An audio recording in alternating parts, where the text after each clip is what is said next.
Alamin ang latest weather update ngayon dito sa Sir Aris Official Weather News Today.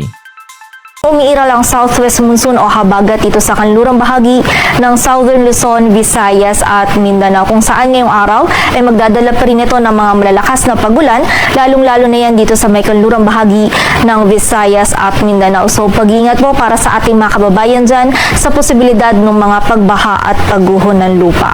At sa kasalukuyan po, wala tayong minomonitor or namamataan pa na sama ng panahon na maaari maka-apekto dito sa ating bansa.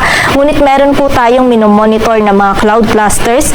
Dito yan sa may kanlurang bahagi ng Palawan sa labas ng ating area of responsibility. Maging dito rin sa may silangan ng Mindanao sa labas din po ng ating area of responsibility, kung saan yung mga kaulapan na po na ito ay continuous monitoring tayo sa posibilidad na ito ay magkaroon ng sirkulasyon at maging isang low pressure area sa mga susunod na araw. So patuloy po tayong magantabay sa mga updates na ipapalabas ng Pag-asa.